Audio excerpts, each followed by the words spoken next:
2 सालों से चली आ रही इसराइल और हमास की जंग अब हौले हौले ही सही लेकिन खत्म होने की ओर आगे बढ़ रही है। हालांकि अभी तक ये भी नहीं कहा जा सकता कि ये समझौता आगे बना रहेगा, क्योंकि पहले भी हम देख चुके हैं कि गजा सीज़फायर फेल हो चुका है।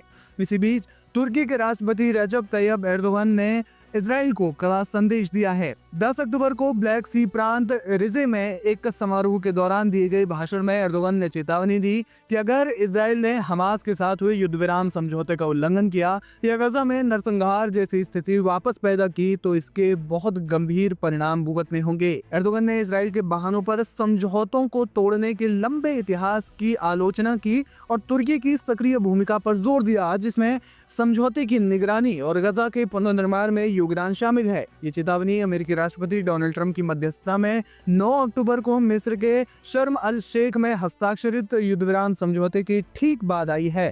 ट्रंप द्वारा घोषित 20 सूत्री योजना के तहत ये समझौता 3 चरणों में विभाजित है, जो गजा में 67,000 से ज्यादा मौतों और लाखों विस्थापितों के बाद एक महत्वपूर्ण कड़ी साबित हो सकती है। रिजे में एक नए प्रोजेक्ट के उद्घाटन समारोह के दौरान एर्दोगन ने कहा, इसराइल खासकर नेतन्याहू के पास युद्ध विराम उल्लंघनों का लंबा रिकॉर्ड है। इस बार ऐसा नहीं होने देना चाहिए। समझौते के हर शब्द का पालन जरूरी है।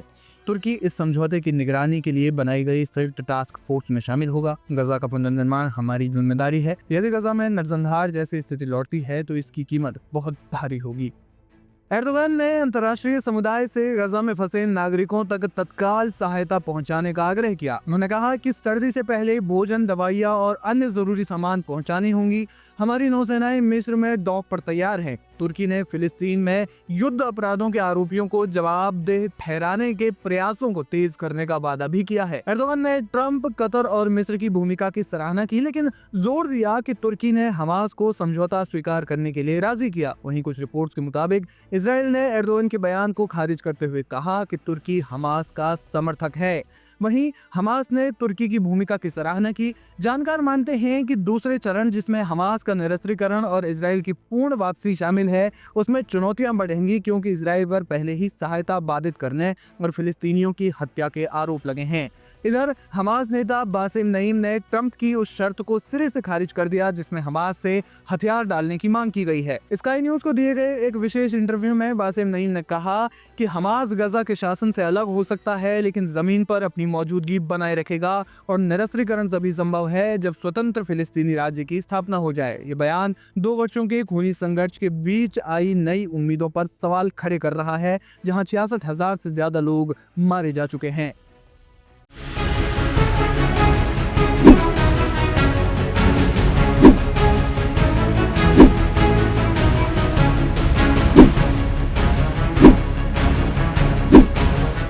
अमेरिकी राष्ट्रपति डोनाल्ड ट्रंप के गाजा पीस प्लान पर इजराइल और हमास दोनों ने सहमति जता दी है, जिसके बाद अब पहले चरण की शुरुआत हो गई है, जिसके मद्देनजर युद्ध विराम लागू हो गया है और बंधकों की रिहाई शुरू हो गई है।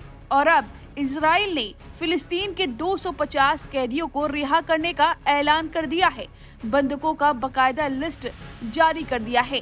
ये लिस्ट हमास के लिए राहत भरी तो है, लेकिन कुछ कसक इजराइल ने छोड़ दी है।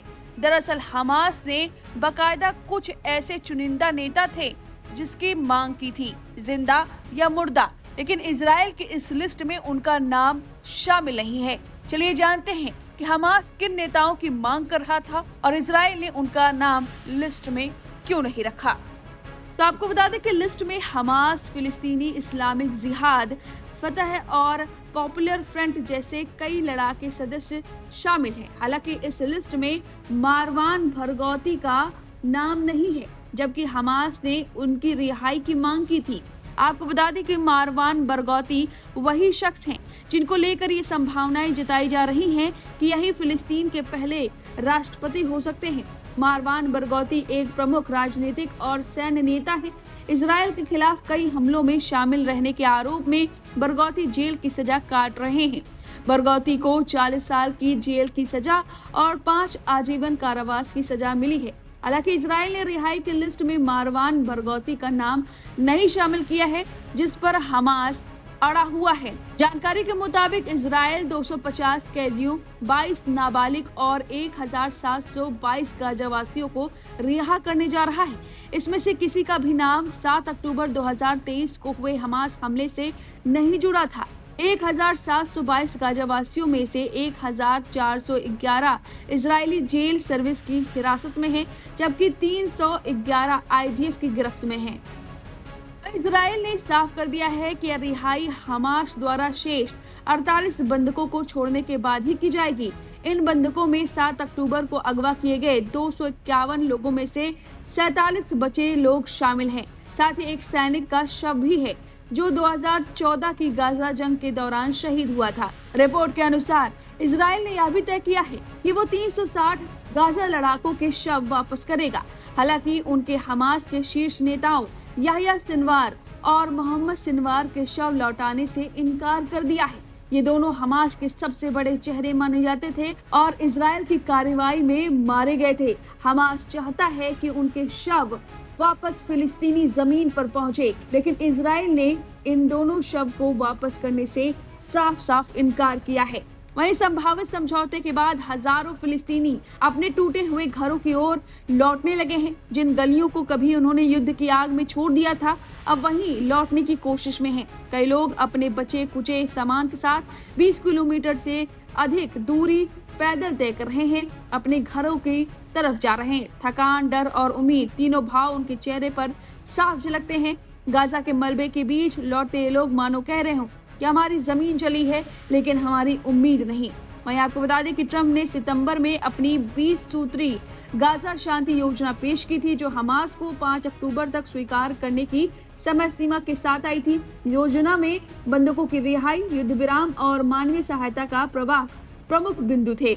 इसका पहला चरण शुरू हो गया है। माना जा रहा है कि इजराइल उन नामों को लिस्ट में शामिल नहीं कर रहा है जिसके लिए हमास बेताब है।